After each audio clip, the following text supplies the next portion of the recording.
Buenas tardes a todos.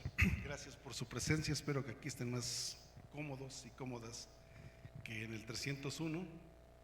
Aquí también hay aire, pasen. Ahí también hay aire, junto a Giovanna hay aire. No sean tímidos. Les agradezco su presencia, como cada miércoles. Nuevamente volvemos al auditorio, creo que estamos mejor, espero que así sea. Y le agradezco al doctor Hernández Tecorralco que haya aceptado la invitación de estar aquí con nosotros para platicarnos. El tema lo tienen ahí, el magnetismo inducido en materiales de Moiré, con presencia de bandas planas. Brevemente, una semblanza del doctor Tecorralco es: el doctor es actualmente investigador postdoctoral del CECITI en el Instituto de Física de la UNAM. Hizo estudios de posgrado en la UAP, donde obtuvo el doctorado en Ciencia de Materiales en el Instituto de Física Luis Rivera Terrazas. Su labor de investigación se centra en el área de física del estado sólido y la física computacional. Tiene interés particular en el entendimiento y el control de propiedades cuánticas, como el magnetismo, la superconductividad y la topología de materiales bidimensionales. La mayor parte de su contribución científica se ha enfocado en el estudio del magnetismo en sistemas 2D con impurezas y, entre sus aportaciones recientes, destaca el diseño de nuevos materiales bidimensionales con propiedades superconductoras. Parte de su investigación también se orienta al estudio de la adsorción de moléculas quirales en bicapas atómicas rotadas, explorando su potencial aplicación en la detección y separación de enantiómeros. También él ha participado activamente en congresos nacionales e internacionales, además de impartir cursos y seminarios sobre teoría del funcional de la densidad, DFT, y simulaciones computacionales en materiales. Doctor, muchas gracias por su presencia aquí y pues le agradecemos. Quisiéramos saber de qué trata esto. Muchas gracias, doctor. Gracias.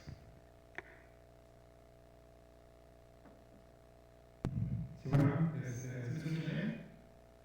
Pues primero que nada, muchas gracias por la invitación y, como bien comentaba, este es el título de la charla del día de hoy: magnetismo inducido en materiales de Moiré con ciencia de bandas planas.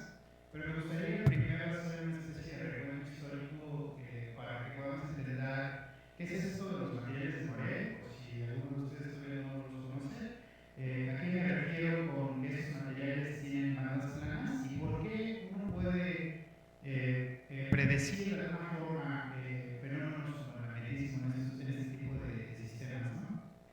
Entonces todo eso empezó con allá por el 2004, con la síntesis del grafeno, bueno, más bien la obtención del grafeno. El grafeno básicamente es, no sé si ustedes sepan esto de la entropía, pero el carbono puede formar diferentes tipos de estructuras autotróficas, ¿no? Una de ellas es el diamante, que seguramente saben, es uno de los materiales más duros de la naturaleza, y el otro es el grafito. El grafito es esa cosa que se encuentra en el computador de lápices, ¿no? De hecho, cuando uno escribe sobre un hoja de papel, pues puede dejar un par de láminas de grafito e incluso grafeno sobre el papel mismo, ¿no?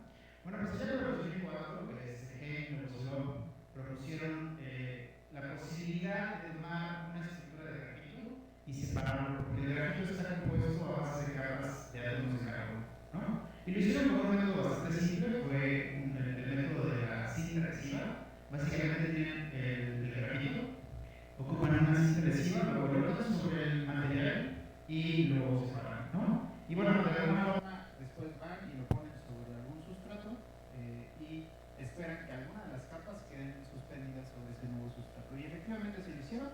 De hecho, estas son de las primeras imágenes que salieron sobre el grafeno, o sea, ya una única capa bidimensional de átomos de carbono. Y bueno, por este descubrimiento o por esta tecnología y aparte del análisis de las propiedades de este material, pues les dieron el premio Nobel de Física ya por el 2010, ¿no?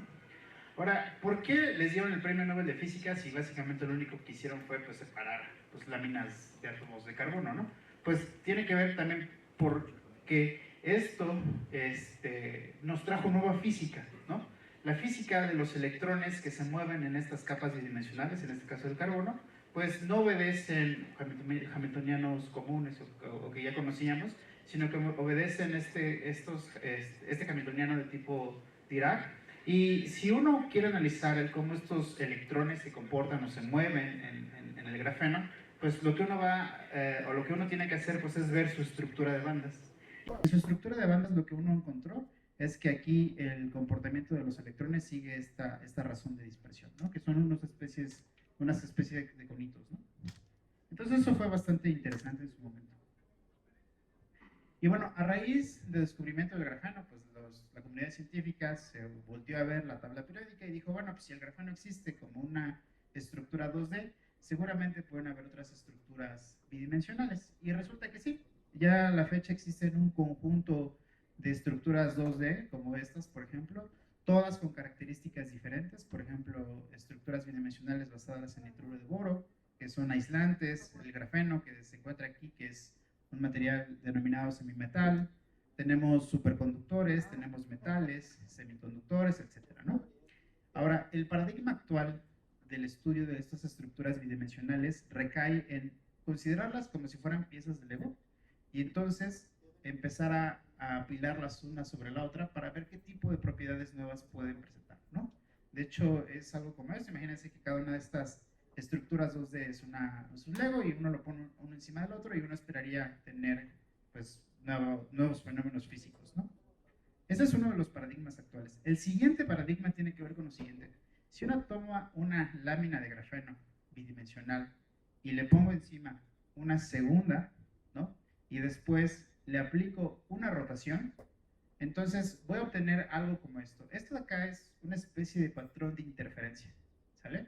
Ustedes pueden notar que hay regiones que parece que los átomos están unos encima de otros y hay otras regiones donde los átomos están pues como desfasados, ¿no? Esto fue presentado ya por el 2018, bueno, fue hecho por el 2018 por un físico español, Jarillo Herrera, que precisamente bueno, no se le ocurrió a él, ¿no? Esto ya se había estado proponiendo teóricamente desde hace un par de años antes por un grupo de chilenos, pero bueno, él lo llevó a la realización experimental, tomó una lámina de grafeno, tomó otra y la rotó, ¿no? Y esto da como resultado una nueva, un nuevo conjunto de fenómenos físicos, ¿no? Particularmente, aquellos asociados a cómo los electrones se mueven precisamente dentro de estas estructuras, ¿no? Estos materiales. Ahora, estos se conocen como materiales de Moore. Estos son los materiales de Moore precisamente por esos patrones de interferencia que están generando. Resulta que cuando uno hace esto de rotar una capa respecto a la otra, y ustedes ya que identificaron que hay zonas donde los átomos parece que están encimados y otras zonas donde los átomos están como desplazados, pues el comportamiento electrónico en una zona va a ser diferente a otras zonas dentro del mismo material, ¿no? Entonces, particularmente en estas regiones donde los átomos parece que están encimados, ocurre un efecto de correlación electrónica, donde dos electrones, o bueno, más electrones, van a preferir estar ahí, ¿no? Van a preferir estar ahí localizados. Ahora, una localización en el espacio real da como resultado del espacio de momentos precisamente un estado también localizado, que es precisamente las bandas planas. Ahora, ¿por qué ocurre eso? Bueno, aquí ya pasamos a ver un poquito más de los detalles del grafeno y las bicapas de grafeno. Cuando yo tomo una bicapa de grafeno y la apilo encima de la otra, yo puedo formar diferentes tipos de apilamiento. Y dependiendo de esos apilamientos, yo voy a tener diferentes distancias entre capas. Por ejemplo, este es el apilamiento más estable, que se conoce como el apilamiento AB o apilamiento de tipo Bernal, y su distancia pues es de 3.35 angstrom, ¿no? Entre una capa y la otra. Pero existe otro tipo de apilamiento que es el apilamiento de tipo AA, eclipsado, ¿no? Cuando una capa de grafeno está justo encima de la otra. Y si se dan cuenta, aquí la distancia es ligeramente superior. Cuando yo formé ese patrón de interferencia, si yo lo veo de lado, voy a ver algo como esto, ¿no? Voy a ver regiones donde los átomos van a estar más cerca y regiones donde los átomos van a estar más alejados. Todo obedeciendo precisamente esta característica que tienen las bicapas sin rotar, ¿no? Como consecuencia, ocurre eso que les estaba mostrando hace un momento. Los electrones, de alguna forma, prefieren estar en ciertas regiones, ¿no? El potencial efectivo que sienten los electrones dentro de este nuevo material, el material de Moore, ya es diferente. Y ese potencial es el que nosotros conocemos como potencial de Moore, ¿no? Ahora, resulta que, como yo les decía, el grafeno tiene conos de Dirac. Cuando yo roto una capa respecto a la otra, estos conos de diferentes capas van a interactuar. Y esa interacción, precisamente gobernada por este nuevo potencial, da como resultado que aparezcan estados localizados justos a nivel de energía de Fermi. Son esas bandas planas de las que estoy hablando, ¿no? Y esto fue muy interesante y también por eso Jarillo es una de las personas a las que se está proponiendo dar el premio Nobel, fue porque una vez hecho esto, el simple hecho simplemente de rotar una capa respecto a la otra, dio como resultado esta nueva fenomenología en estructura electrónica que está asociado con fenómenos, por ejemplo, de superconductividad. De hecho, estos son, no sé si alguno de ustedes se ha metido a ver un poquito esto de la superconductividad de cupratos, ¿no? Básicamente estos son los domos que aparecen en los cupratos, pero aquí no es necesario utilizar dopaje. Básicamente con un voltaje de compuerta nosotros podemos acceder a fases superconductoras en este material, ¿no? Y bueno, aún así estas bandas que nosotros llamamos, la comunidad científica le llama bandas planas, pues también tienen asociados otro tipo de fenómenos, no solo la superconductividad, sino fases topológicas de la materia y fenómenos magnéticos, que es precisamente de lo que les voy a hablar el día de hoy. Ahora, en este caso, yo no me estoy centrando en estudiar el grafeno, la bicapa de grafeno rotada, ¿no? El moaré de grafeno, sino que yo escogí otro material que también tiene, o es muy interesante, y es la bicapa de nitruro de boro rotada, ¿no? ¿Cuál es la diferencia respecto al caso previo? Es que aquí los sistemas bidimensionales son basados en nitruro de boro, ¿no? Aquí cambio los carbonos por un nitrógeno y por un boro, ¿no? El nitrógeno es esta bolita como grisecita y en verde está el boro, ¿no? Igual yo puedo tener diferentes tipos de apilamiento, puedo tener apilamiento tipo eclipsado, AA, apilamiento de tipo vernal, etcétera, ¿no? Ahora, la característica de este sistema es que cuando yo tengo un apilamiento de tipo AB, tipo vernal, y por la diferencia de la electronegatividad del boro y del nitrógeno, yo puedo tener como resultado una polarización espontánea. De hecho, eso se sabe en el nitruro de boro, la bicapa de nitruro de boro. Ahora, ¿qué pasa con esta polarización espontánea cuando yo tomo el nitruro de boro y lo roto? Pues resulta que aparecen dominios de polarización. Dominios de polarización que van hacia arriba o hacia abajo, dependiendo de la región del material de Moiré, ¿no? De hecho, eso fue recientemente medido allá por el 2021 por este tipo de mediciones de microscopía de fuerza piezoeléctrica. Esta es otra evidencia experimental precisamente de cómo se forman esos dominios. Estos triangulitos que ustedes ven acá son dominios con diferente carácter de polarización, ¿no? En un caso va hacia arriba, en otro caso va hacia abajo, ¿no? A través de cálculos de primeros principios se encontró que esa polarización no únicamente se encuentra fuera del plano, ¿no? Sino que también hay una polarización dentro del plano. Eso se hizo haciendo cálculos ab initio, que de hecho es una de las cosas que les voy a presentar el día de hoy, cómo nosotros hacemos cálculos ab initio, ¿no? Y estos son básicamente los patrones de esa polarización, ¿no? Fuera del plano y en el plano, ¿no? Forman estas cositas. Como resultado de este comportamiento, esto básicamente es un campo vectorial, ¿no? Y ese campo vectorial, o con ese campo vectorial, nosotros podemos estimar esta cantidad que le llamamos el winding number, ¿no? El número de enrollamiento. Y ese es una evidencia de la topología o de una excitación topológica en este tipo de materiales, ¿no? Se dice que entonces que estos sistemas de nitruro de boro rotado presentan una textura topológica conocida como merón y antimerón, ¿no? Porque forma precisamente estos campos vectoriales, pues, resultado de esa polarización, ¿no? ¿Qué más? Bueno, bueno, la gente como que le gustó mucho eso, a mí también me llamó mucho la atención, es algo en lo que he estado trabajando. También han hecho cosas de machine learning precisamente para entender cómo ocurren esos campos de polarización, etcétera, ¿no? Ahora, vamos a la parte del nitruro de boro rotado, ¿no? ¿Cómo nosotros lo estudiamos? Resulta que al tener dos átomos diferentes por unitaria, en el caso de grafeno, pues solamente es carbono, ¿no? En este caso es nitruro, átomos, ahora yo, en lugar de tener 2 apilamientos, que era el AA y el AB, ahora tengo 5 formas diferentes de apilarlos, ¿no? Sin rotar. Y esto como resultado da como, que nosotros tengamos 5 formas diferentes de obtener bicapas de nitruro de boro rotadas.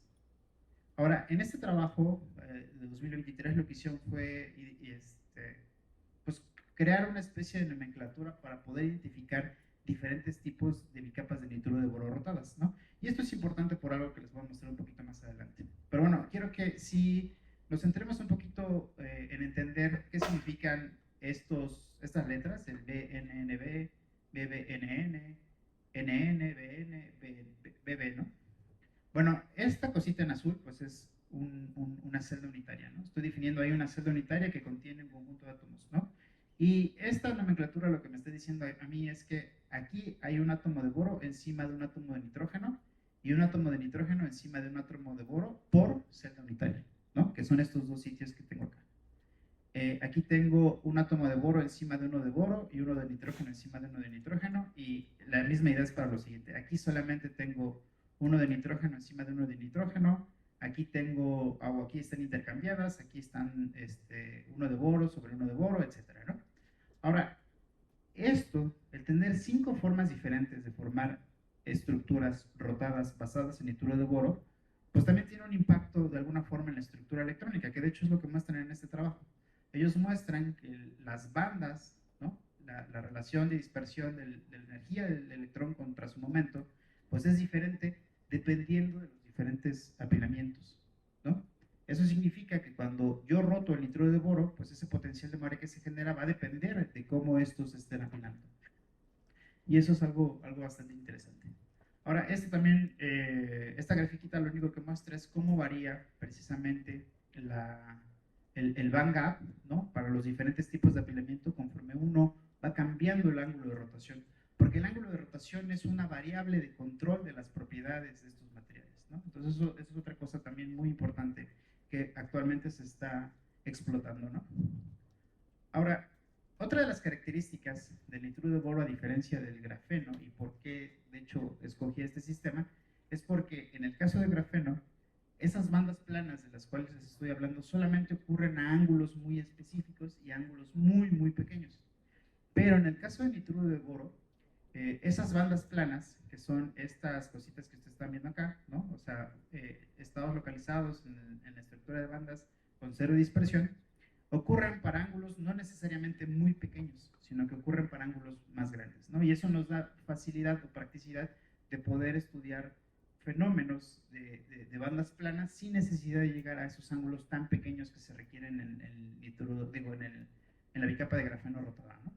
Y bueno, también allá por el 2019 ya se había propuesto esto del nitruro de boro, que pudiera ser que también tuviera una fase superconductora. Yo en este caso, o en este trabajo, yo estoy analizando más la parte magnética, ¿no? Entonces esta es como mi hipótesis, ¿no? Este estudio es para investigar las propiedades electrónicas del nitruro de boro rotado, con un particular enfoque de fenómenos emergentes asociados a bandas planas, particularmente el magnetismo, ¿no? La propuesta de este proyecto era ver, dado que yo tengo bandas planas, si yo puedo de alguna forma hacer ingeniería de bandas para poder inducir fases magnéticas en esos materiales, ¿no? Y para eso lo que nosotros hicimos fue utilizar la teoría funcional de la densidad, ¿no? Con este código que se conoce, que es un código bastante común. Y bueno, aquí hay un montón de datos de todo lo que hicimos. Utilizamos las 5 configuraciones que ya les mostré.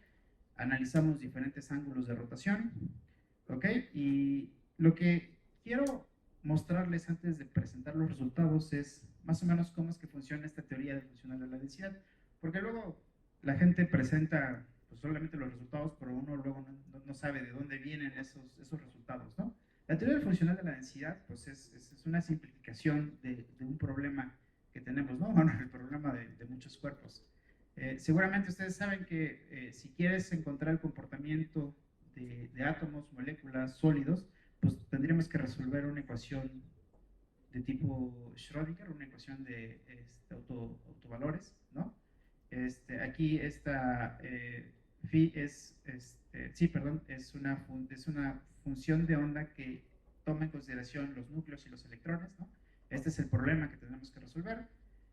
En general, las moléculas, los átomos y los sólidos, pues es un conjunto de iones con electrones, todos los electrones interactúan entre sí, todos los iones también interactúan entre sí, los iones interactúan con los electrones, etcétera, ¿no? Y al final tenemos que resolver este hamiltoniano de muchos cuerpos, ¿no? Que tiene la parte de energía cinética para electrones, la interacción entre electrones y núcleos, la interacción entre electrones, la energía cinética de los núcleos, la interacción entre núcleos, etcétera, ¿no? Resolver esto es bastante complicado, ¿no? No sé, seguramente, y les pregunto si alguien ha resuelto el átomo de hidrógeno, por ejemplo, ¿no? El siguiente paso después del átomo de hidrógeno es el átomo de helio, pero con un electrón nada más, ¿no? Ahora, háganlo para 2 electrones, pues ya se vuelve bastante complejo esto, ¿no? Ahora imagínense que quieren estudiar el grafeno, que es un sistema que tiene, pues, un montón de electrones, ¿no? Una bicapa de grafeno rotada que son celdas que contienen miles de átomos y cada átomo contribuye con 6 electrones, entonces, pues, definitivamente no es posible resolverlo con un hamiltoniano como estos, ¿no? Entonces, la teoría del funcional de la densidad es donde aparece. Y empieza con 2 teoremas, que son los teoremas de Hohenberg, y la idea detrás de todo eso es pasar de este problema de muchas partículas interactuantes a un problema equivalente, ¿no? Pero que nos va a dar exactamente el mismo resultado. Entonces, el primer teorema de Hohenberg establece a la densidad electrónica como la variable fundamental. En lugar de utilizar la función de onda de todos los electrones y de todos los núcleos, vamos a utilizar otra variable como variable fundamental en nuestro problema, que precisamente es la densidad electrónica, que básicamente pues es esta integral de la función de onda, ¿no?, al cuadrado. Y aquí lo que se establece en este primer teorema es que hay una relación unívoca entre el potencial que generan los iones con la función de onda y a su vez con la densidad electrónica de estado fundamental, ¿no? Ahorita les voy a explicar un poquito más de eso, ¿no? Y bueno, también en estos teoremas se establecen la existencia de un funcional único y universal que nos permite a nosotros conocer la energía de este sistema, porque al final de cuentas lo que nosotros buscamos siempre, al resolver un hamiltoniano, pues es encontrar la energía, ¿no? Entonces se establece que existe una forma de escribir la energía como función de esta nueva variable, ¿ok? Y entonces con esto, pues ahí haciendo un poquito algunas derivaciones, podemos llegar a las famosas ecuaciones de Colchamp, que son la base de la teoría del funcional de la densidad. Estas ecuaciones de Colchamp básicamente son unas ecuaciones de tipo Schrödinger, si se dan cuenta. Esta parte es la parte del hamiltoniano, energía cinética o potencial, funciones de onda, etc. Aquí la densidad electrónica ahora se construye como la suma de estas funciones de onda. La diferencia es que nosotros pasamos de este problema, es decir, de un montón de electrones o partículas interactuantes sujetas a un potencial, ¿no?, a un problema formalmente equivalente, que es un montón de partículas no interactuantes, ¿sale?, que van a estar sujetas a un potencial efectivo, ¿no? Por eso tiene esta forma diferente, ¿no? Pero esto es formalmente equivalente, es decir, esta densidad electrónica y la densidad electrónica que les había puesto acá debería ser exactamente la misma. Y de hecho eso es así, ¿no? Y de hecho por eso aquí dice formalmente equivalente, porque en principio este cambio de pasar de este problema de partículas interactuantes a un problema de partículas no interactuantes sujetas a un potencial efectivo, pues es exacto, ¿no? Y bueno, al final tenemos que resolver ya una ecuación de este estilo. Cuando uno hable de DFT, lo que uno está haciendo es resolver esta ecuación, es este hamiltoniano, ¿no? Que aquí aparece otra vez la energía cinética, aquí aparecen este conjunto de potenciales, ¿no? Aquí aparecen estas funciones de onda, pero ahora es para cada uno de los electrones que tenemos en nuestro problema. Pero nos quitamos el problema de que estos electrones están interactuando unos con otros. Y bueno, la forma en cómo se hace es a través de un método autoconsistente. Metemos estas ecuaciones dentro de esta maquinaria. Lo que hacemos es que se proponen unas densidades electrónicas de prueba, ¿no? Con esas densidades electrónicas calculamos el potencial de Colchamp, ¿no?, este potencial efectivo que les estaba comentando hace un momento, que depende de esa densidad, y con esa resuelvo las ecuaciones de Colchamp, encuentro estas funciones de onda, y calculo una nueva densidad electrónica. Y lo que hago es simplemente comparar esta densidad electrónica con esta densidad electrónica de entrada. Si son iguales, aquí se para este ciclo de autoconsistencia. Si son diferentes, entonces se mezclan de alguna forma, ¿no? Siguiendo algunas reglitas, y vuelve a empezar, ¿no? Y esto es un ciclo iterativo hasta que ya converge y finalmente podemos obtener observables físicos, ¿no? Es la forma en como nosotros estudiamos este tipo de sistemas, ¿no? Ahora, ¿por qué se puede hacer esto? Eso también tiene que ver con el segundo teorema de Hohenberg, y es que la energía como un funcional de una densidad cualquiera siempre va a ser mayor que la energía de estado fundamental, que es resultado de la densidad electrónica de estado fundamental, ¿no? Bueno, y aquí esta función, pues simplemente tenemos que buscar una base adecuada en cómo expandirla. En el caso de lo que yo les voy a mostrar, yo utilizo un conjunto base de orbitales atómicos numéricos, y con eso es con lo que resolvemos, ¿no? Ahora, aunque esta teoría es exacta en principio por lo que les estaba comentando, realmente es aproximada en la práctica, porque al momento de pasar del esquema de muchos cuerpos al de partículas no interactuantes, tenemos este potencial, que es un potencial que tiene incluido el efecto de la interacción de muchos cuerpos, ¿no? Y este potencial en la práctica es aproximado, ¿no? Es aproximado, hay diferentes aproximaciones. Cuando ustedes vayan a leer algo que tenga que ver con DFT, esta aproximación es la que va a determinar el resultado de lo que están viendo, ¿no? Esas son las dos más comunes, la aproximación de densidad local, la aproximación de gradiente generalizado. Y aquí nomás como perspectiva les pongo esta gráfica que muestra parámetros de red, ¿no? De sistemas cristalinos para diferentes sistemas cristalinos y con diferentes aproximaciones de esto. Y si se dan cuenta, pues todos dan como cositas distintas, ¿no? Pero la ventaja es que algunos sí caen cercano del valor real, del valor experimental. De hecho, siempre vamos a tener una especie de error, ¿no? Pero aún así es una muy buena primera aproximación para poder estudiar fenómenos en materiales, por ejemplo, materiales que no conocemos o materiales que no hemos sintetizado, etcétera, ¿no?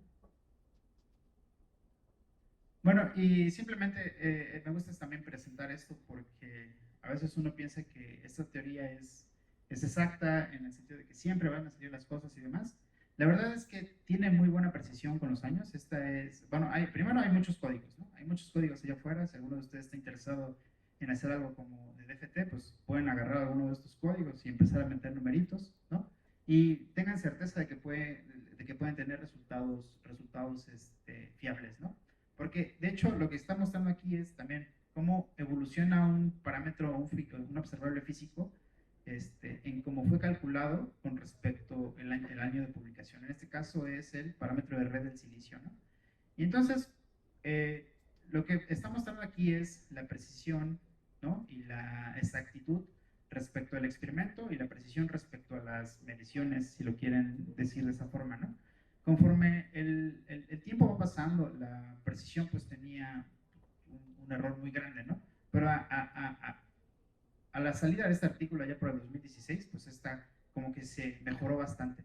Sin embargo, la exactitud respecto al experimento sigue estando ligeramente alejado, y eso depende precisamente de lo que les estaba comentando, de ese funcional de intercambio y correlación, ¿no? Y bueno, con esto termino el paréntesis de la teoría que nosotros utilizamos para estudiar las cosas que estudiamos, y ahora sí, vamos a ver los resultados, ¿no? Esta es una bicapa de nitruro de boro, ¿verdad? ¿No? Aquí ustedes también pueden identificar esos mismos patrones que se encontraban en el grafeno, ¿no? Aquí tenemos regiones donde están básicamente unos átomos encima de otros, regiones donde los átomos están desplazados. Como consecuencia también debe de haber diferentes distancias, ¿no? En los apilamientos locales dentro de este material de Moré.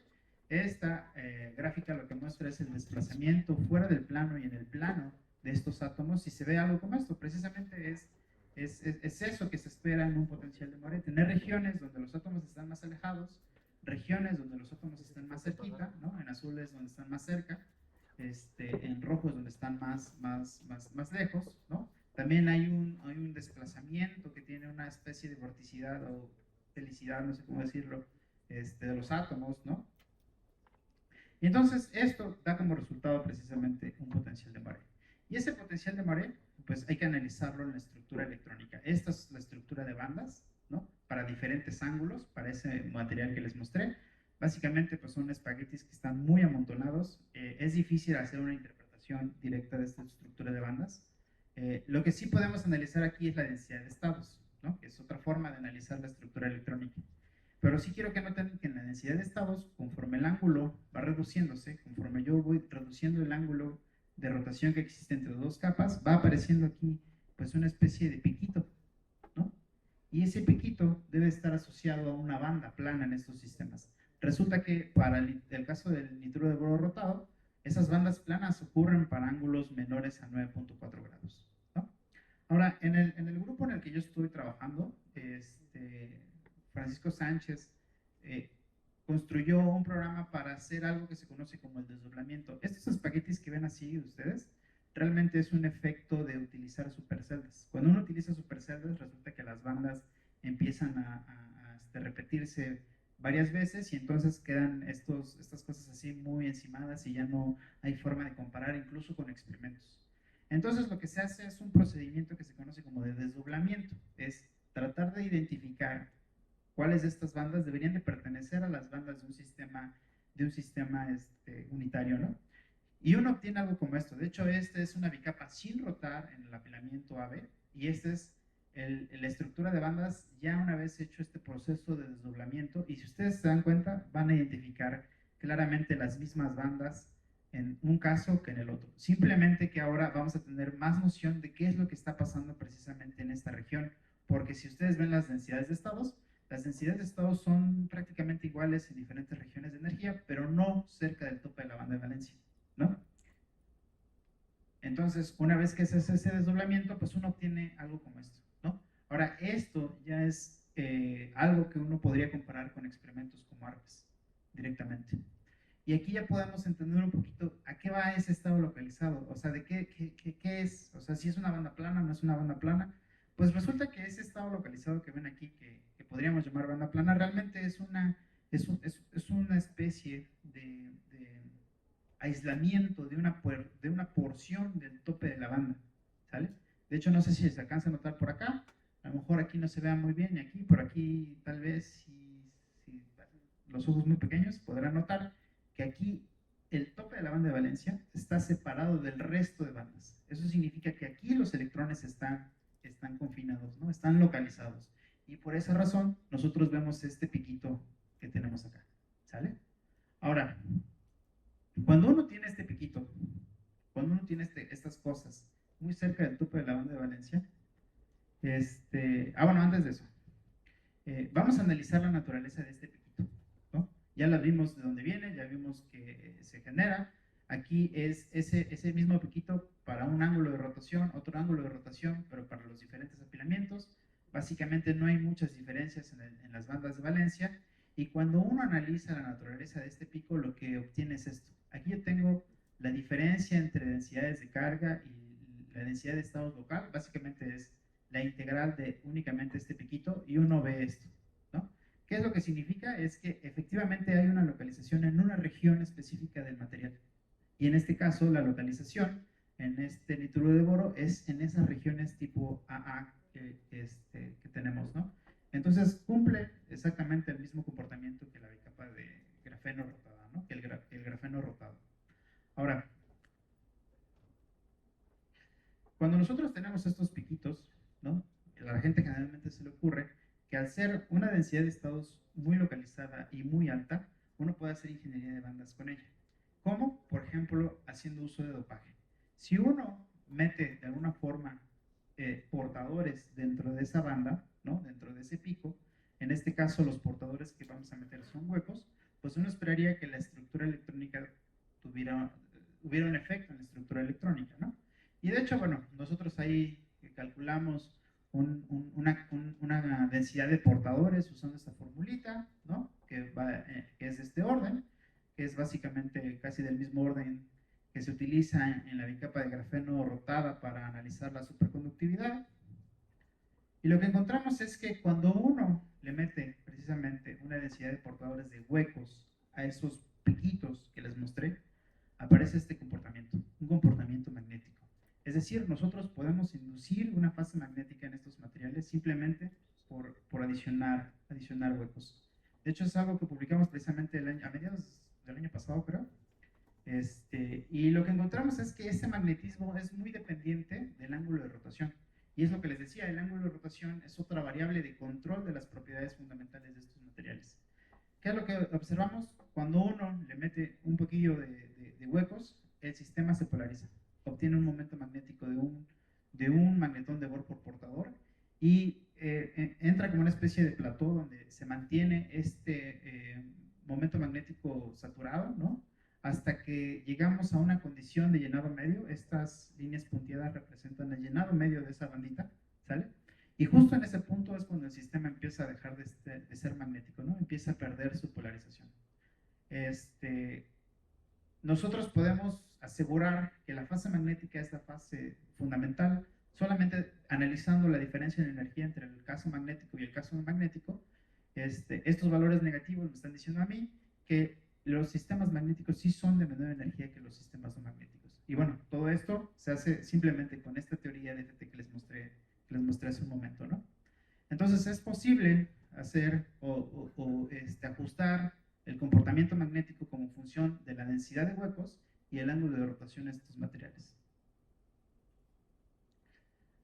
Nosotros también podemos analizar la estructura de bandas, ver cómo cambian las densidades de estados. Básicamente, cuando un sistema se polariza, pues ocurre algo como esto: un canal de spin se llena de electrones, otro canal de spin se vacía de electrones. Obviamente eso es porque el sistema trata de reducir su energía. De hecho, hay un modelito en el que estuve trabajando durante el doctorado para explicar más o menos por qué ocurre ese magnetismo en estos sistemas con bandas planas.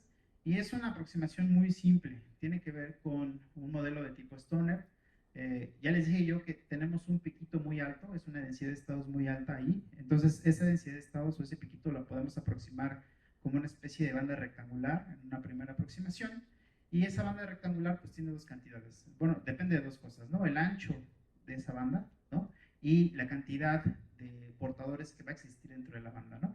Pues es posible derivar una especie de criterio de Stoner para sistemas con bandas planas que tiene esta característica. Aquí la I es el parámetro de Stoner, N sub 0 es la cantidad de portadores o de electrones que hay en esta banda, y W es el ancho de la banda. Entonces, el ancho de la banda a nosotros nos puede decir si un sistema se va a magnetizar o no se va a magnetizar, ¿no? Y bueno, aquí hicimos un montón de ajustes para corroborar que efectivamente eso era cierto. No sé si habrán escuchado de este criterio de Stoner, que de hecho es con lo que se explica el magnetismo itinerante en el hierro, ¿no? Y por ahí dice que si el producto entre el parámetro de Stoner y su densidad de estados es mayor que 1, pues el sistema se va a polarizar. En este caso, lo que estamos mostrando es que en esta reinterpretación del criterio de Stoner también se cumple esa condición, ¿no? Sigue siendo mayor que 1. También analizamos para estos resultados el comportamiento magnético como dependiendo del stacking. Básicamente es bastante robusto, ¿no? A pesar de que hay algunas diferencias dependiendo de cómo uno rote y apile el nitruro de boro, pues el magnetismo es bastante robusto como función de este stacking. Sigue apareciendo el mismo piquito, sigue siendo de menor energía la fase magnética, entonces eso es una muy buena noticia. Ahora, como les había comentado yo al principio, también pues estos sistemas son interesantes por esto de la polarización, y algo que se nos ocurrió ver es si este comportamiento magnético podría acoplarse de alguna forma con esta polarización intrínseca que tiene el nitruro de boro. Entonces también calculamos estos patrones de polarización del nitruro de boro rotado. Este es fuera del plano, este es en el plano, ¿no? Y queríamos ver si de alguna forma se acoplan. Pero pues nuestros resultados, al menos hasta lo que tenemos ahora, es que la polarización vive en una región o en una zona específica del Moiré, y el momento magnético ocurre en otra. De hecho, cuando uno dopa este material, ¿no? Y se polariza, la polarización, o sea, la polarización magnética ocurre en una región diferente a la que ocurre la polarización eléctrica. ¿Ok? Entonces eso es algo que es interesante y de hecho todavía seguimos trabajando un poquito en esto para ver si pudiéramos de alguna forma conectar ambas cosas para, en lugar de tener solamente un sistema que tiene polarización y aparte magnetismo, pues se convierta en un material como ferroeléctrico o algo así, ¿no? Y bueno, eso sería todo por mi parte. Esos son parte del resumen de la charla. Espero que les haya gustado y pues estoy para si tienen alguna pregunta al respecto.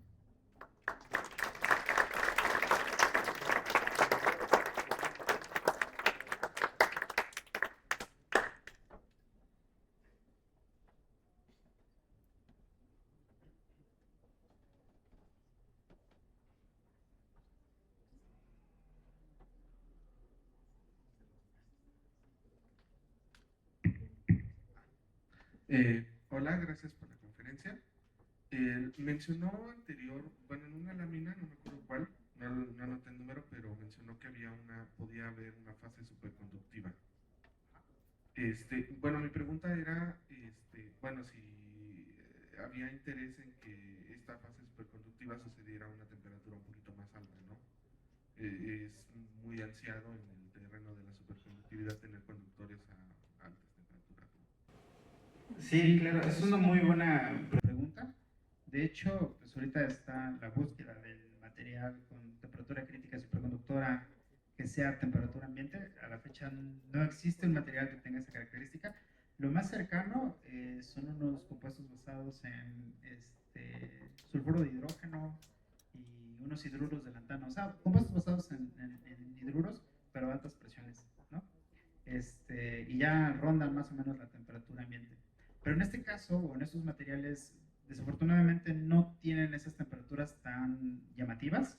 De hecho, no sé si lo alcanzas a notar acá, pero mira, estos domos superconductores, o sea, estas regiones donde uno puede tener superconductividad, están como en 1 Kelvin, ¿no? O menos de 1 Kelvin. ¿No? Es una temperatura muy chiquita. ¿Por qué es llamativo? ¿Por qué es interesante esto? ¿Y por qué, de hecho, es un poquito también echándole un poquito de flores a este trabajo que tiene que ver con el magnetismo? Porque esta temperatura crítica superconductora se ocurre a temperaturas muy pequeñas, ¿no? Y al menos la parte magnética parece que podría ocurrir a temperaturas un poquito más altas, ¿sale? Pero bueno, sí, quería explicar eso. Pero ¿por qué sí están muy interesados en esta parte de estos sistemas? Porque los cupratos tienen ese mismo comportamiento que tengo acá, ¿no? Y los cupratos sí son de temperaturas más altas. Ahorita no recuerdo bien, creo que de 100 Kelvin, algo así, ¿no? Y la idea es que aquí hay una forma o hay como un escenario o una plataforma donde uno puede estudiar el magnetismo que después podría extrapolarse a los cupratos, porque esto es mucho más fácil de tratar. En el caso de los cupratos, si tú quieres generar un plot como esto, realmente tú tienes que hacer estructuras dopadas, ¿no?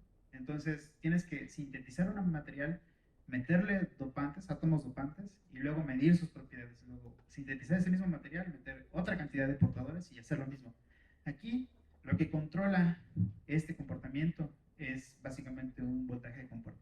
Entonces, por eso es que hay mucho interés en entender qué ocurre con estos sistemas. Muchas gracias. Gracias por la plática. Una duda, ¿cuál sería la banda más efectiva en este tipo de materiales? Porque mencionaste sobre bandas. Sí, a ver.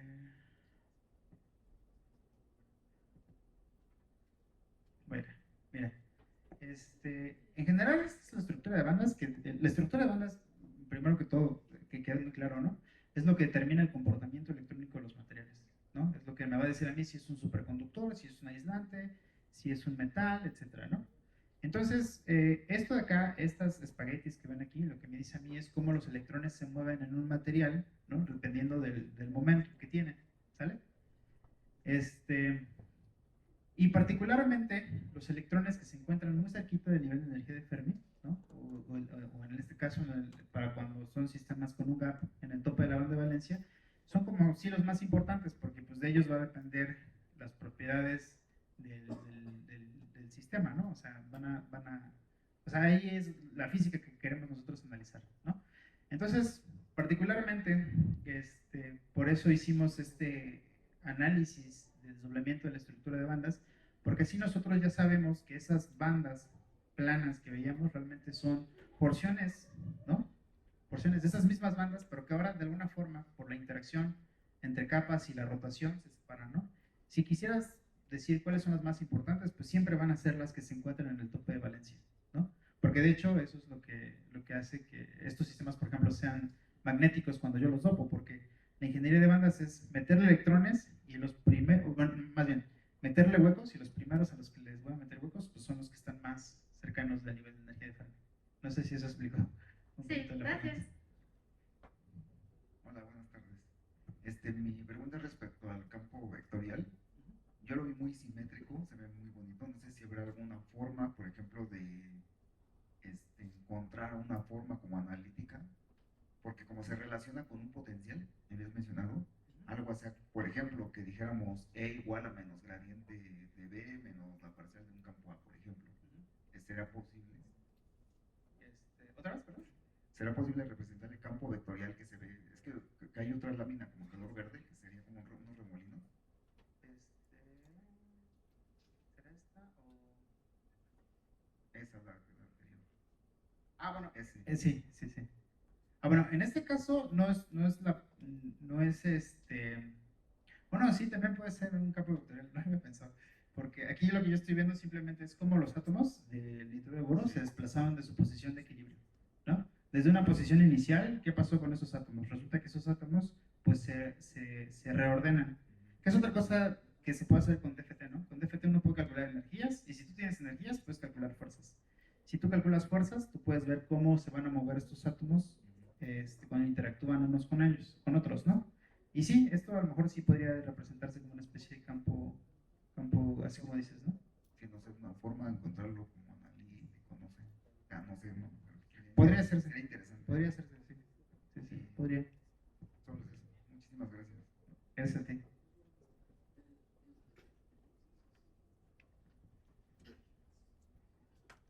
¿Qué tal? Buena tarde.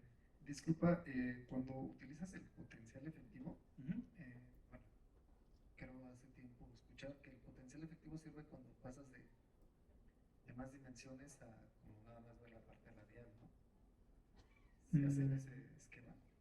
No exactamente en este caso, ¿no?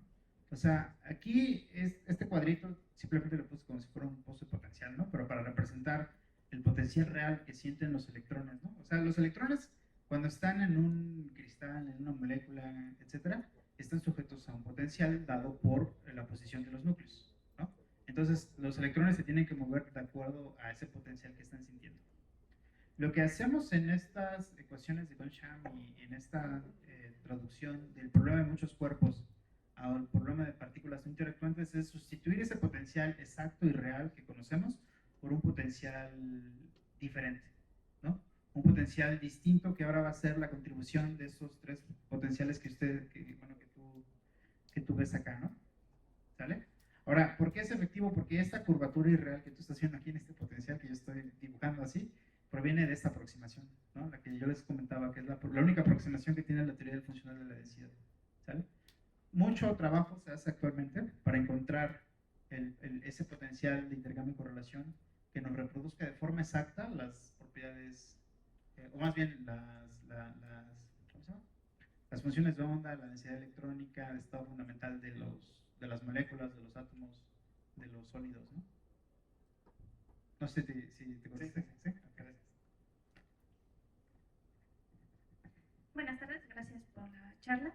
Mi pregunta también es acerca de esta teoría, es si tiene alguna restricción para poder usarse y en caso de que sí, ¿a qué otros sistemas físicos se puede aplicar? Bueno, eso es una muy buena pregunta. Esta teoría, primero, a lo mejor no lo mencioné mucho, pero es una teoría de estado fundamental. Solamente puedes estudiar cosas en su estado fundamental más simple, ¿no? Es decir, sin temperatura, por ejemplo, ¿no? Aquí no hay temperatura.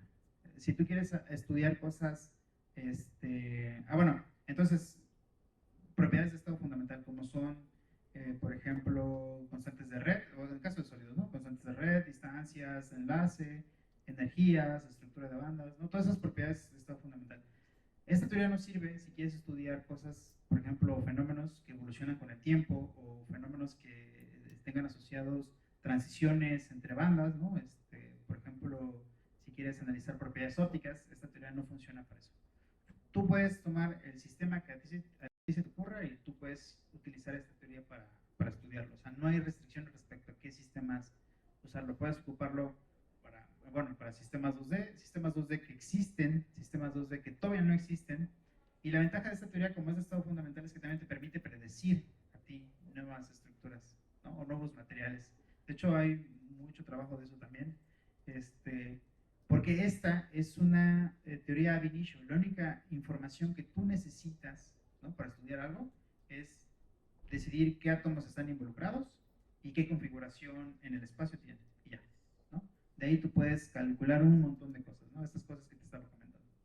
Entonces sí se puede aplicar a todos y las únicas restricciones son esos que no puedes analizar cosas que se encuentren como fuera del equilibrio, ¿no? Con temperatura o transiciones ópticas, etc. Gracias. Buenas tardes, doctor. Muchas gracias por la plática. Fue muy interesante. Mi pregunta va acerca de DFT. ¿Por qué emplear DFT para realizar los cálculos a pesar de que esta aproximación falla para sistemas con una alta correlación electrónica? Esa también es una muy buena pregunta. Sí, de hecho, el problema de DFT es que no es muy bueno para analizar sistemas que tienen muy alta correlación electrónica. Tiene que ver con cuestiones muy fundamentales de la teoría, pero lo que sí les quiero decir es que esta es una primera aproximación para entender la física de sistemas que no se han explorado, ¿no? De hecho, esto que les mostré el día de hoy, que son resultados teóricos, pues es una predicción. Todavía no se ha hecho experimentalmente, pero pues yo esperaría que si hay una forma de hacerse más adelante, que algún grupo experimental quisiera hacerlo y quisiera intentarlo, pues mis cálculos lo que muestran es que efectivamente podría ocurrir, ¿no? Pero al final de cuentas sí tiene algunas deficiencias. Actualmente se están trabajando en teorías o en hacer como implementaciones que permiten mejorar la descripción para sistemas que tienen estos efectos de alta correlación electrónica y demás. Pero bueno, es como la aproximación cero, ¿no? Cuando tú quieres atacar un problema. Muchas gracias.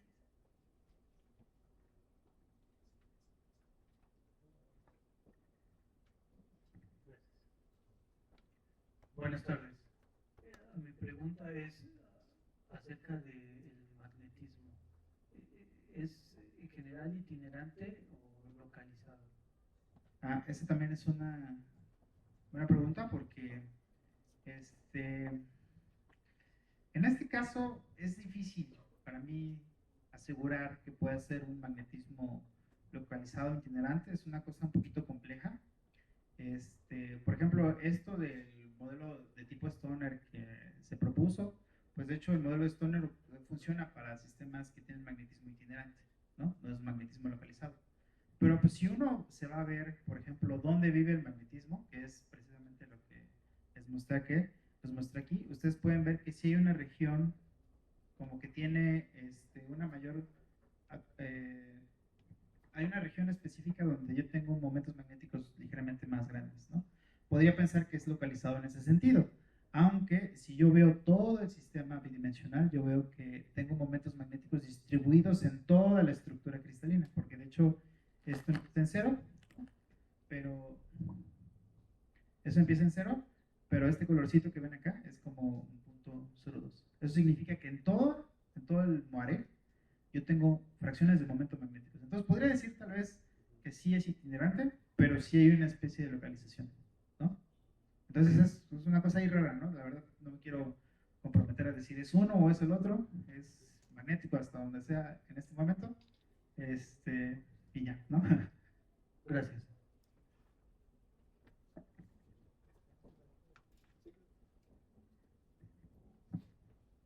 Buenas tardes, muchas gracias por su plática. Mi pregunta va más enfocada al espacio K.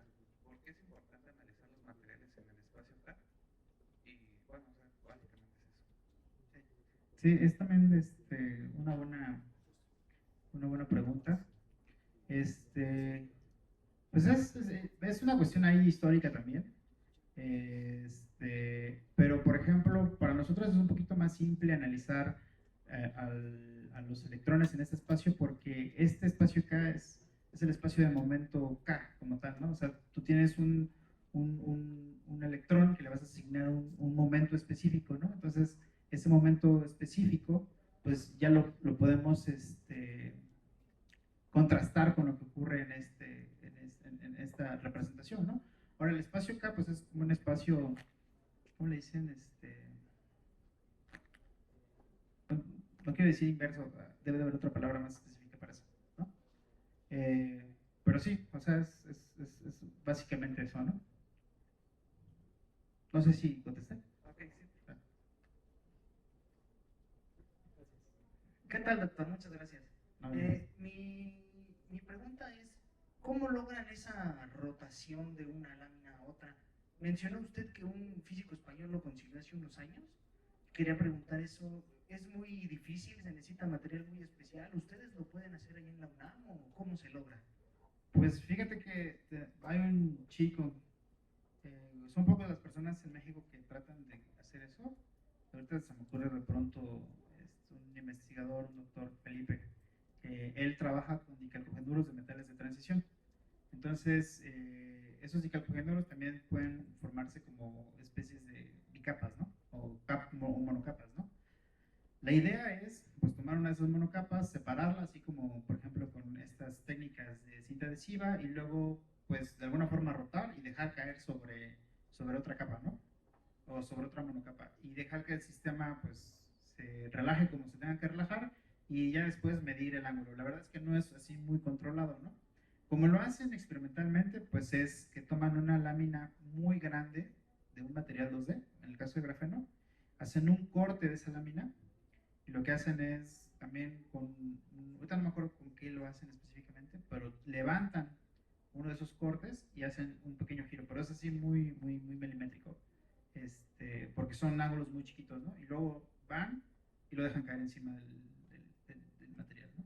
Entonces, realmente no hay así un control específico para hacerlo. Los ángulos que se obtienen en los laboratorios, pues tienen un rango de valores, ¿no? Pero es más o menos cómo se hace.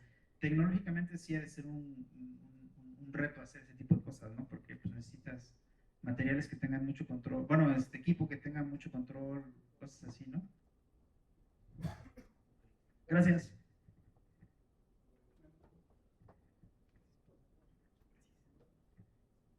Buenas tardes, gracias por su conferencia. Disculpe, respecto a la rotación de las monocapas al momento de someter al material a un estudio de rayos X, ¿cómo afectarían estas rotaciones al difractograma? Bueno, esa es una buena pregunta. Lo que ocurre cuando tú rotas, ves que en los difractogramas, yo estoy pensando en la de los puntitos, ¿no? Lo que ocurre cuando tú rotas es que aparecen como puntitos adicionales, ¿no? Ahorita no me acuerdo cómo se llaman, la verdad. Y la distancia que existe entre una difracción y la otra está asociada directamente con el ángulo de rotación, ¿no? Son como si tuvieras pequeñas señales que están desplazadas por ese mismo ángulo de rotación y vuelve a aparecer la misma señal, ¿no? Algo así, lo he visto. Yo la verdad no hago eso, pero sí he visto algo de ese estilo, ¿no? Muchas gracias.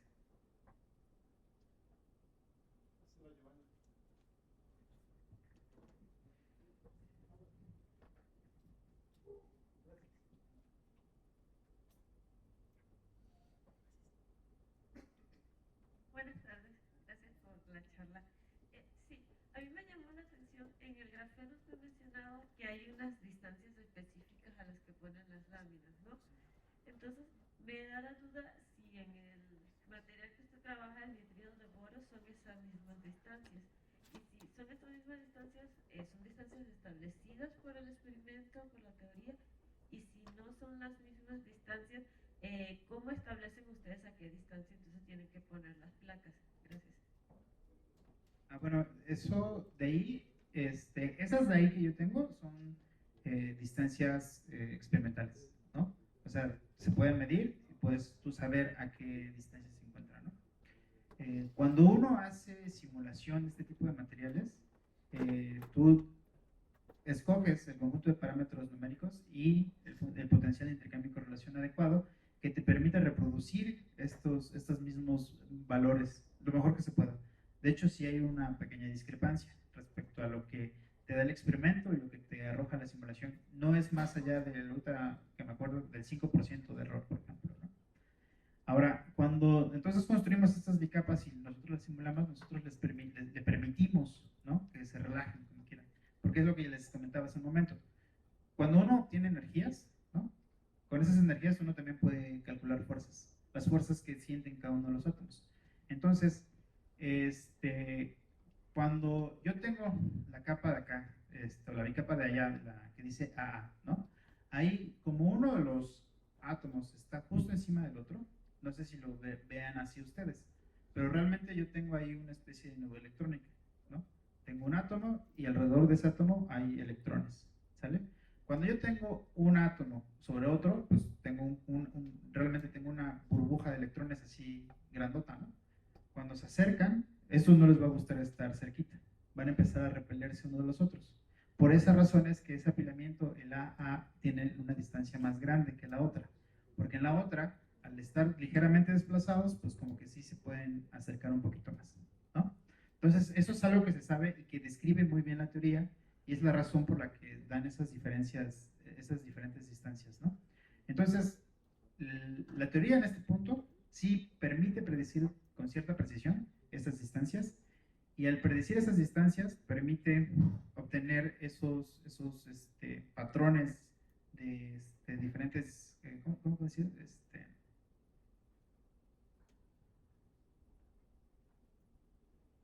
Obtener este tipo de cosas, ¿no? Esto es resultado de mi simulación, ¿no? De hecho, aquí le pongo, esta es mi distancia 0, esta sale de mi cálculo, que es 3.33, y respecto a esa yo veo que en las diferentes regiones del mare, pues va de 3.33 hasta 3.43, ¿no? Pero eso ya es resultado de mi cálculo, pero que sí da bastante bien con la parte experimental. Gracias. ¿Puedo hacer otra? Sí, sí. Ok. Sí, es que al principio en la lámina 3, si no recuerdo mal, dividió los... Ajá, allí. Okay. Que tenía, sí, que tiene esta gráfica de, bueno, acá está el grafeno y tiene todos estos distintos tipos de materiales. Entonces, ¿esos que son semimetales, a qué se refiere? ¿Tienen propiedades de metales o no? Me Pues, llama mucho la atención, es más una curiosidad. Sí. Bueno, no tengo aquí la lámina, pero, por ejemplo, el análisis de la estructura de bandas nos dice a nosotros el carácter electrónico de los materiales, ¿no? Cuando hay un gap, pues es un semiconductor o un aislante, porque las bandas están separadas.